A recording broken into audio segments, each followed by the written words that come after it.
and I'm really excited about this next topic. There's a lot to talk about with it, and so I'm happy to be joined by one of the key experts in the field of rethinking how communities can basically take part and ownership of themselves, of the communities. And it's an effort that We Act Radio has been involved in, and especially my business partner, Kamon Freeman, has been involved in here in Anacostia for years. And so I'm really excited to be joined by Jarrid Green. He's the Senior Research Associate at the Democracy Collaborative, and he's the lead author of this report that we're going to be talking about, Community Control of Land and Housing. Jarrid, thank you so much for joining us here on the Zero Hour. Thank you guys for having me. I'm honored to be here. So tell us about the community control of land and housing. Just take us through your report. And, you know, I think part of it is the idea that there are other ways of doing things than what we see right now. Let me just, I said we weren't going to zoom really into the specific. I wanted to start big, but let me actually, like, as a opening question, here in Anacostia in Southeast Washington, D.C., you're seeing this accelerating change of gentrification in the Anacostia and the southeast portion of Washington, D.C., and it causes a huge strife because you have communities that are being displaced, and there are other systems that communities can have and take part in, so they have more control, and it's in the title of your report. So, like, take us through maybe the big picture of your report, and then we can zoom in on specifics. Absolutely, absolutely. I think what you're getting at is, particularly the Anacostia community and sort of the impetus behind us writing this report. It really is in the root of the fact that many of us are seeing our communities change, often through the use of public resources, often for the better, and often because we rally to see that change, particularly in low-income communities that have been long underinvested or disinvested over time. We're excited to see that change happen. We're excited to see a lot of luxury housing and development being built. We're excited to see the return of business and entrepreneurship and see people thriving in those communities. But while we're seeing that in a lot of communities across our country, not only just in Anacostia and DC, in New York, in the Midwest, in Chicago, particularly in urban areas, in the urban core, we're seeing a lot of folks moving in, and we're also seeing a lot of people being pushed out. And what's happening is the people that are being pushed out or being left behind from being able to sort of thrive in this economy are a lot of times the same folks who have been pushed out and displaced and underserved historically. And the impetus behind this report was to really highlight, as you said, there's an alternative way of doing things, and some of those ways have been in practice at a very micro or small scale for a very long time. And we wanted to explore that. We wanted to really explore things like community land trusts, housing cooperatives, and resident-owned communities, and also their enabling sort of devices like community benefit agreements and land banks, which can help catalyze a world where we all have the opportunity to thrive, where the communities are inclusive, and where resiliency and sustainability and equity are really at the root of how we not only sort of thrive as a community, but how we all thrive together. And that's really what this report is about. So go into take us through like one topic of how, you know, a community could take control or have more control in how the land that they're living on is used, or the ownership structure of that land. Absolutely, and I'll go through the more popular one because that's which is community land trust. That's the one that a lot of folks are running to and turning to nowadays. Community land trusts they're nonprofit organizations. They essentially acquire and steward land in a trust for the permanent benefit of low-income communities. And they do this in perpetuity. So what they do is acquire land just like any other organization would through whichever means they can get it through, often on the cheap or you know, paying market rate for it.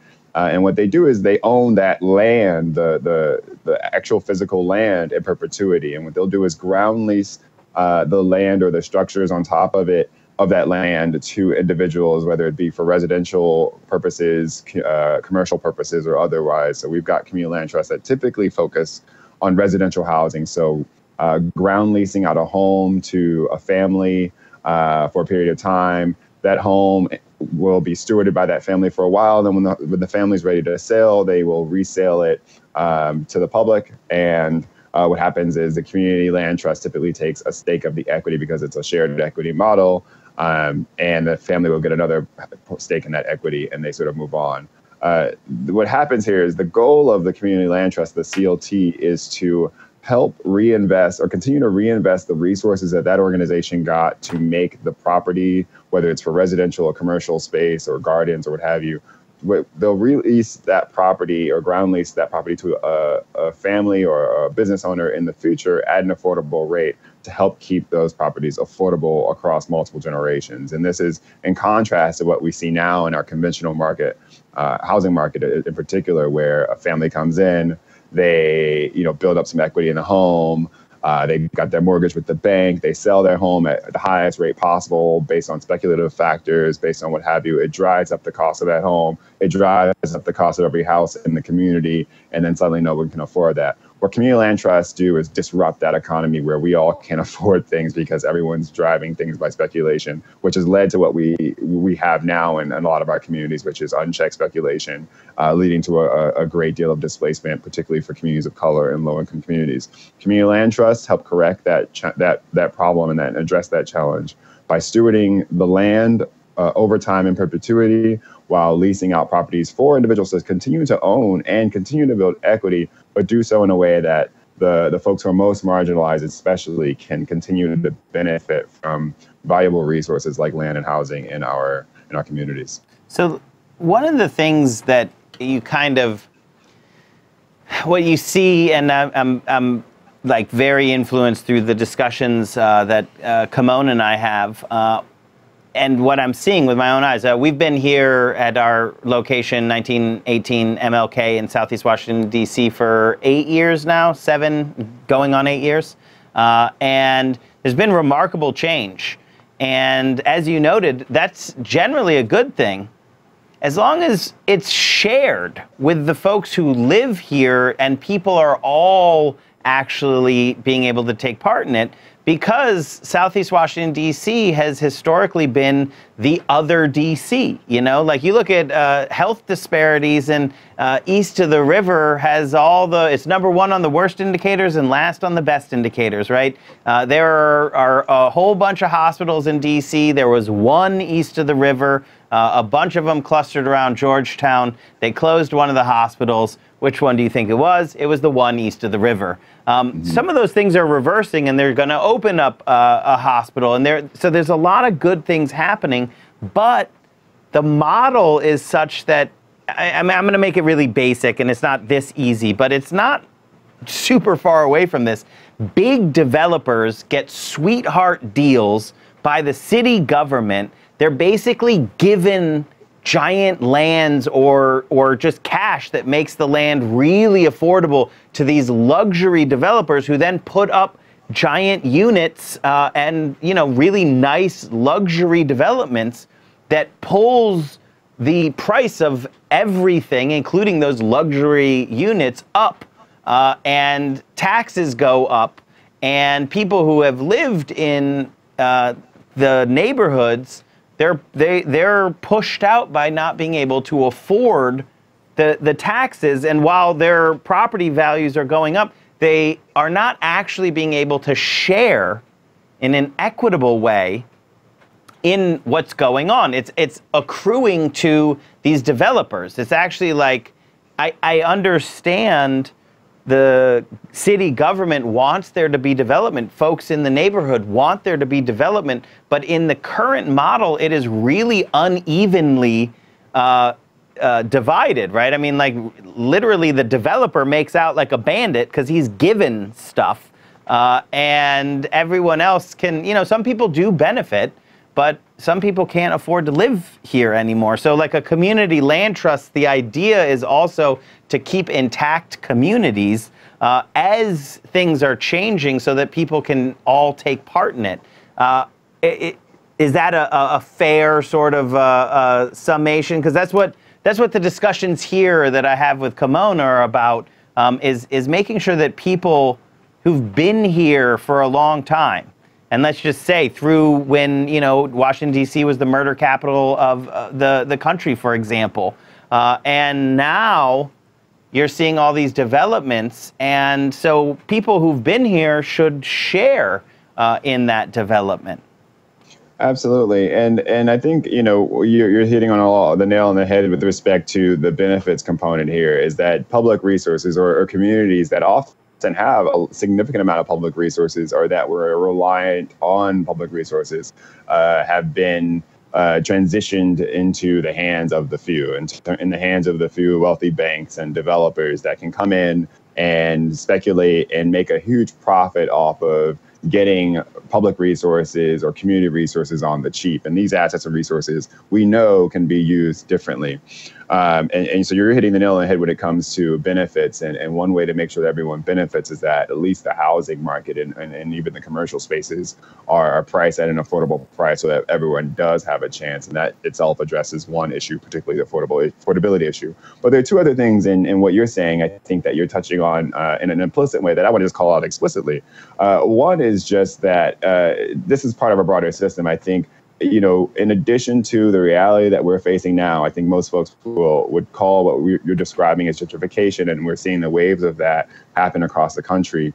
This is all part of a broader system. In our report, I try to sort of not shy away from, but more so, I position gentrification within a longer term systemic trend of displacement that has been sort of undergirding our land use and housing policy for as long as this country has been founded.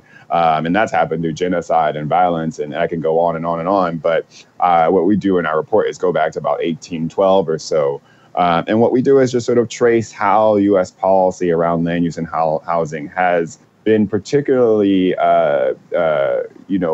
oppressive and exclusive and displacement inducing to communities of color in particular, and low-income communities as well. We've got communities in our country who've been forced off their lands through genocide and war. We've got communities in our country who have been exclusively restricted from being able to own land while they were enslaved, and while we were enslaved, and also while after enslavement, when folks tried to move across the country and there were racial covenants and restrictions, and then the federal government stepped in. So I could go on and on about how this policy legacy goes on, and I'll spare your listeners and just say, please go and read that first section. Read the whole report. Yeah, don't spare them. Just demand that they go and read your amazing report. Read the report and get that history, because what we're seeing now, it's just a symptom of a larger problem. It's just one small line in a much longer thread that tells a story of how we have in our land use and housing policy set up a system of displacement, especially for vulnerable populations in our country. And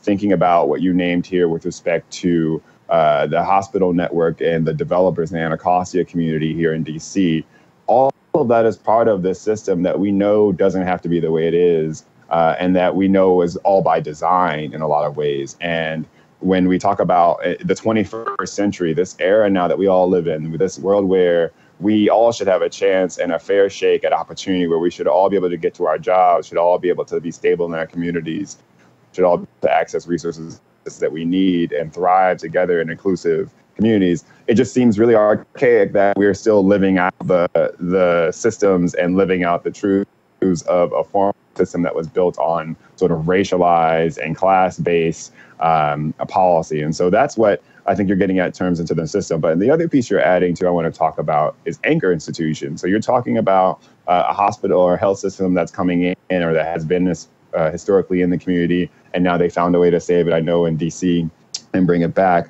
But, public institutions and like universities and hospitals, what we call anchor institutions at the Democracy Collaborative, they also have a role in our real estate community, just as much as the private developer building out luxury apartments and condos. And you see all across the country how these kinds of institutions have come in, been in communities, particularly low-income communities or communities of color, and have benefited populations for their profits, but then overlooked their immediate host community and overlooked the benefits and harms that they may be causing, and disproportionate harms they're causing in communities of color, especially. And what we address in our report, in addition to that displacement in the system component, the exploration of the strategies, the land banks, the cooperative housing, the community land trusts, et cetera, that are in the report, is the role that anchors have played as part of this system, as well as what some of them are actually trying to do to shift that dynamic and actually be positive influences and supporters of building community control of land housing. And so there's an exciting section in the report that addresses that and shows how health systems in particular are kind of coming around and having interest in particularly housing to help center their positive role and influence in communities, and I'm excited to talk about those as well. If you're interested and excited to see and hear feedback from your readers and listeners who read that section as well. Jarrid, we're going to have you come back when Eskow is back, because this report and just your work in the systems analysis and is so important for people to understand that there is another way that we can do things. And the way that we do things right now is generally all of the value is built up by the people, and then once the value is at a certain place, it's given to this tiny group of super rich people, and the people who built the value don't get to share in it. And we need to build systems and institutions that fight against that. So I want everybody to go to the Democracy Collaborative website, find the report, Community Control of Land and Housing, and read it. And we'll have some hope. Well, that's your homework assignment. And then, Jarrid, when you come back with Eskow, you can grade everyone on how they did. But Jarrid Green, I'll give you the last word. If you could just tell people where they can find the report, that's and then you'll have to come back with Richard. Absolutely. Folks can go to thedemocracycollaborative.org and find the links to our report on the homepage. Go and download and share. We've even got resources up there for folks to be able to tell us how much, if they're interested in having printed copies shipped to them. We've got a form on the site for them to share that information. Also, of course, find the Democracy Collaborative, myself and others from my team on our social media accounts through Twitter, Facebook, and LinkedIn. We've got some great resources there. And we've got some particularly exciting work happening, not only in land and housing, but on other issues as well. Energy and health and our work with universities it's all really exciting. So this is just one piece of that element, and I'm excited to have your listeners engage with us. So come find us.